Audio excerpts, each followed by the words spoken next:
ပိဋကတ်သုံးပုံအကျဉ်းဟောကြားပေးတော်မူပါဖေယဝီနီးတုတ်တံအဘိဓမ္မာဆရာတော်ကျမ်းပါပါစေတဲ့ဒီမေခွန်းလေးက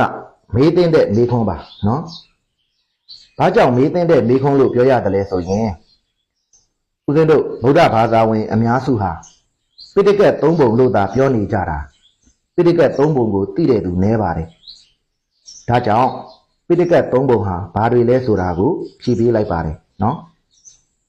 ပိဋကတ်သုံးပုံသည်တုတ်တံဝီနီးအဘိဓမ္မာဟူ၍ဖြစ်ပါတယ်ပိဋကတ်သုံးပုံသည်ပါဠိတော်အားဖြင့်စာအုပ်ပေါင်း40ရှိပါတယ်အထာကထာအားဖြင့်50အုပ်ရှိပါတယ်တီကာအားဖြင့်26အုပ်ရှိပါတယ်တုတ်တံသည်23အုပ်ရှိပါတယ်ဝီနီးသည်5ကျမ်းရှိပါတယ်စာအုပ်အားဖြင့်5အုပ်ရှိပါတယ်အဘိဓမ္မာသည်9ကျမ်းရှိပါတယ်စာအုပ်အားဖြင့်12အုပ်ရှိပါတယ်တုတ်တံ23အုပ်သည်တုတ်တိလက်ခံတုတ်မဟာဝါတုတ်ပါထေယဟူ၍ဖြစ်ပါတယ်စာအုပ်အားဖြင့်23အုပ်ရှိပါတယ်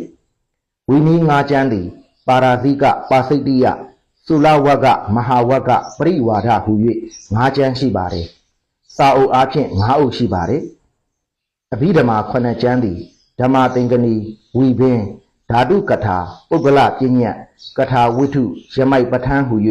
9ကျမ်းရှိပါတယ်စာအုပ်အားဖြင့်12အုပ်ရှိပါတယ်အားလုံးပေါင်းလိုက်မယ်ဆိုရင်ကျမ်းစာအုပ်ပေါင်း139အုပ်ရှိပါတယ်အဆိုပါ139အုပ်သည်ပင်လျင်ပိဋကတ်သုံးပုံဖြစ်ပါတယ်